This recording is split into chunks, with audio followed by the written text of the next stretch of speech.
La conferencia pronunciada en Sao Paulo 10 meses después de haber dejado la presidencia de la República. Buenos días, señor Meini. Muy buenos días, gracias por la invitación. ¿Qué nos puede decir sobre la primera situación fiscal? Se suspendió la sesión con el fiscal Pérez, pero él hizo saber que estaba pidiendo 18 meses de Alan García en el Perú. Bueno, aparentemente la suspensión de la audiencia tiene que ver con las noticias que se han hecho públicas ayer por parte de IDL Reporteros. Y el pedido de impedimento de salida del país tendrá que ser resuelto el día de mañana, que ha sido ya programada la audiencia para tal efecto. Mientras el juez no resuelva esa solicitud fiscal de impedimento de salida, y mientras no la decrete, el señor Alan García es libre de entrar y salir del país cuando y como le apetezca. Entonces, no tiene hoy por hoy ninguna medida de restricción de su libertad y podrá entrar y salir. En ese sentido, el anuncio de migraciones es una torpeza.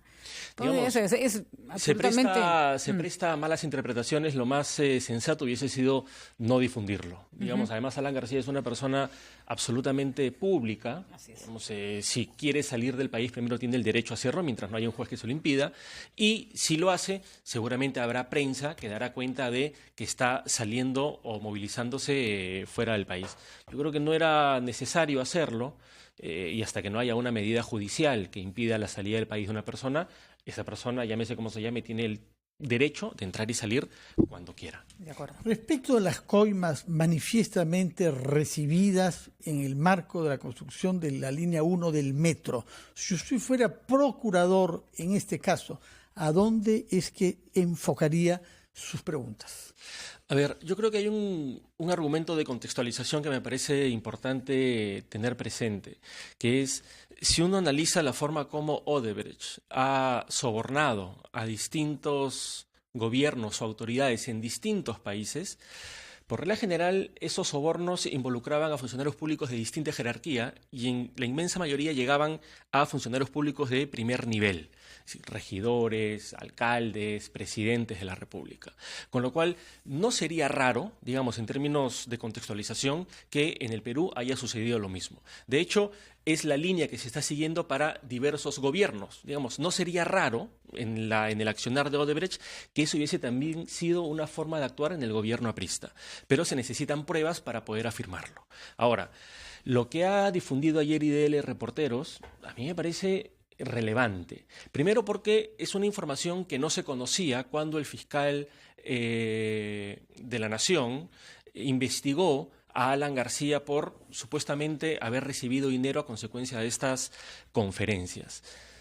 Que le haya pagado un grupo de empresarios de Sao Paulo puede ser lícito, pero si hoy día tenemos información que ese dinero realmente provenía de la caja 2 de Odebrecht y sobre todo que cuando uno cruza las fechas, lo que habría dicho el señor Odebrecht es instruir al señor Ospina después de que aparece firmado el documento para que le entregue el dinero, entonces hay algo que no cuadra. Y esto es lo que ha puesto en relieve ayer la información de IDL Reporteros. Tendría que hacerse el link entre ese pago, no solo provino de la caja 2, que Alan García puede negar perfectamente que no conocía ese origen, sino que además el pago tendría sería una especie de pitufeo o una especie de coima encubierta. ¿Cuál puede ser la tesis de Fiscalía para que esa información sea realmente relevante, más allá del dato efectivo de que aparentemente proviene de una fuente ilícita? Si yo fuera procurador, que no lo soy, o si fuese fiscal, creo que la tesis o la teoría del caso a montar sería ver que ese pago es una especie de coima encubierta. Ciertamente pagó impuestos, pero eso no significa que el origen y la razón por la cual recibe ese dinero haya sido una contraprestación a algo ilícito. Bueno, de eso se trata el lavado, por ejemplo, ¿no? Justamente, ¿no? Afirmar que como se pagó impuestos, ese dinero no es producto de un soborno es algo que no se sostiene. Digamos, justamente en eso consiste el delito de lavado de activos. No hay que olvidar además que se está investigando en el marco del caso de la línea 1 de metro, es decir, decretos de emergencia que con una velocidad inusitada hacen que se celebre un convenio con una empresa extranjera para construir algo que era ciertamente necesario, la línea 1 del metro, pero cuando se trata de decretos de emergencia, la historia reciente de nuestro Perú demuestra pues que los controles que se tienen para contratar y para fiscalizar la ejecución de obras públicas y el gasto público no siempre son los mejores. Me parece que eso habría sucedido aquí también.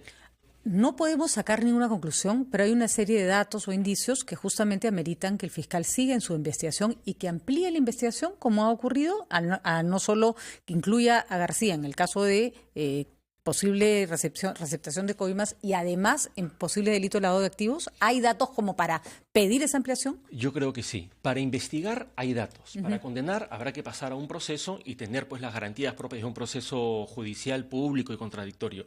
Pero como mínimo este tipo de información sirve para investigar, que es lo que se está haciendo. No hay que olvidar además que el fiscal Pérez lo que está haciendo además es incorporar 2 delitos más en la investigación contra el señor Alan García.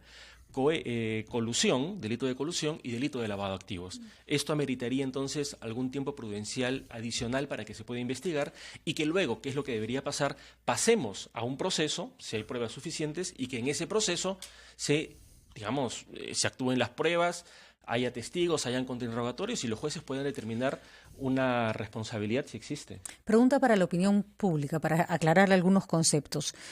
Cuando salen las personas que están siendo, no quiero decir requisitoriadas porque no es la palabra, pero citadas por fiscalía, que están siendo parte de una investigación, se les pide documentación, ¿es una colaboración o es una obligación? Porque salen a decir, yo estoy colaborando con la justicia, he venido todas las veces que me han llamado, como si estuvieran haciendo un favor.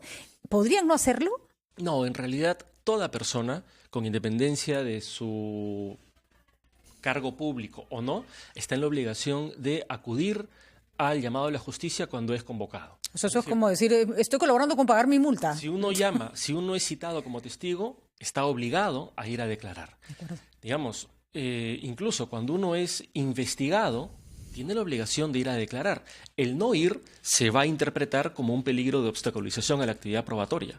Disculpe Fernando, y toda la documentación que se le requiera a la persona a la que se le está investigando, la tiene que entregar. Sí, por supuesto. O sea, tampoco es que he colaborado. Por supuesto, es decir, si una persona es llamada o es citada por una autoridad judicial o fiscal, está en la obligación de ir y de suministrar la información que tenga, a tal punto que el Código Penal establece que hay delitos y hay responsabilidad penal cuando un testigo miente ante una autoridad judicial sobre lo que tendría que estar diciendo. Es decir, es evidente que hay una obligación de acudir y de declarar con la verdad.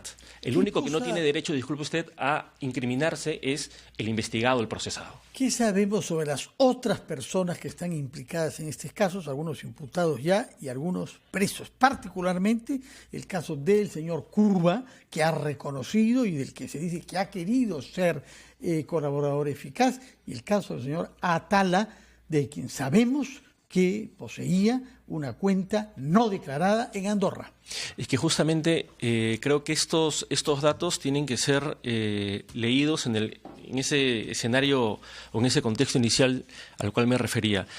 A mí en lo particular me parece difícil que una operación de corrupción de tal envergadura haya vinculado solamente a funcionarios públicos de un nivel medio, por decirlo así, y no a funcionarios públicos de los cuales en buena cuenta depende la gestión gubernamental y muy probablemente, como mínimo, hayan sabido en qué estaban involucrados los funcionarios públicos jerárquicamente inferiores a ellos. Es decir que solo un viceministro, un funcionario público de mediana jerarquía o un ministro está vinculado a estos casos de mega corrupción y no los funcionarios públicos de los cuales dependen, a mí se me hace difícil creer, sobre todo por la forma como Odebrecht ha trabajado, entre comillas, en Latinoamérica y en el mundo. Ahora, esa línea eso es lo que hay que investigar, esa es la línea que hay que ir investigando. Finalmente, nos han investigado muchas veces y no nos han encontrado nada. ¿Es un argumento válido para decir nos están fastidiando? ¿O en este contexto hay más información o está llegando información que justamente podría abonar en la tesis de fiscalía para ahora sí encontrar más cosas? Yo creo que sí. A ver, es verdad que las investigaciones fiscales deberían durar menos. Es decir, eso es evidente, ¿no? Investigar un año y medio, digamos, no es el escenario ideal. Hay que comprender también que no es fácil investigar a presuntas organizaciones criminales, sobre todo cuando la información depende de colaboraciones de países distintos. Pero, digamos, si hay información nueva, si hay datos nuevos que recién se conocen, eso evidentemente justifica una investigación.